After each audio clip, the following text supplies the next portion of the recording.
400 paratroopers ने आसमान को नाप दिया। जाबाज कमांडो का फ्री कॉल भारतीय सेना के शौर्य और पराक्रम की तस्वीर पेश कर रहा था।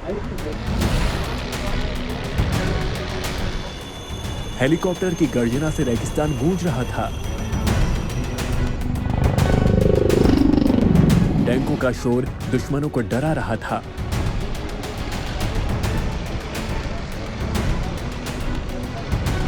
सेना के जवान रेंगते हुए दुश्मनों के बंकर तबाह कर रहे थे।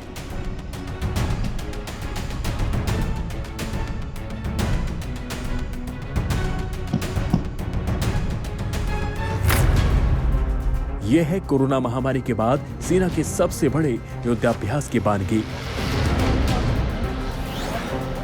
राजस्थान के रेगिस्तान में 2 दिनों तक सेना ने ऑपरेशन दक्षिण शक्ति को अंजाम दिया। इस सैन्य ऑपरेशन ने सेना के तीनों अंगों थल, वायु और जल के 30,000 जाबाजों ने अपना जौहर दिखाया। ऑपरेशन दक्षिण शक्ति के आखिरी दिन सेना ने दिखाया कि दुश्मन अगर सरजमी के अंदर घुसने की हिमाकत करे तो उसका क्या अंजाम होगा। सेना की सबसे भरोसेमंद T-20 टैंक जमीन से दुश्मनों पर धावा बोल रही थी, तो आसमान से वायुसेना की क्विक रिस्पांस टीम हर टारगेट को नेस्तनाबूद कर रही थी। अगर दुश्मन आतंकियों को आगे कर छद्म युद्ध पर उतारू हो तो युद्धाभ्यास में उसे भी सेना ने अपने अंदाज में सबक सिखाती दिखी। सेना के सिरमौर T-20 और BMP दुश्मनों के इलाके में जाबाजी के साथ आगे बढ़ती है। आगे आगे टैंक के गोले बरसाए जा रहे हैं और पीछे पीछे इन्फेंट्री चारों तरफ से घुटनों के बल रेंगते हुए रेगिस्तान की कटीली झाड़ियों और रेत को चीरते हुए आगे बढ़ती जाती है।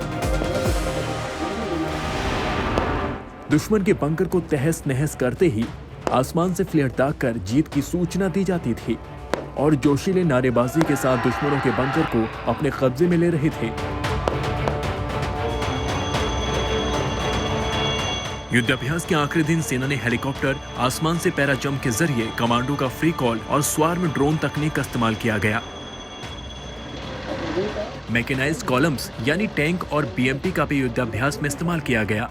इस एक्सरसाइज में भारतीय सेना, वायुसेना और नौसेना के साथ कोस्ट गार्ड, पुलिस, BSF और खुफिया एजेंसियां शामिल हुई।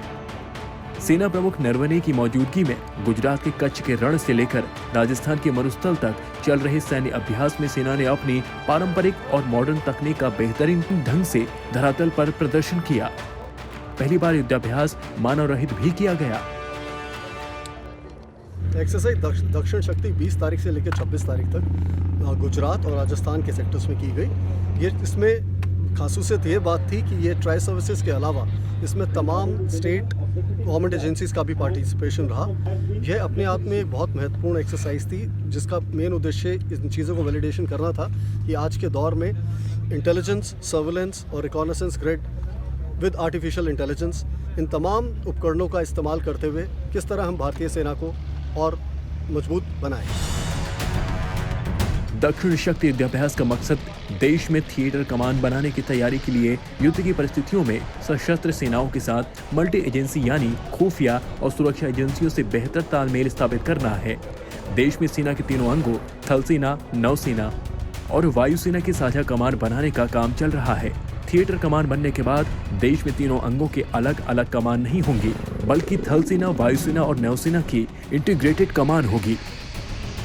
जैसलमेर से विमल भाटिया के साथ मंजीत नेगी, दिल्ली, आज तक।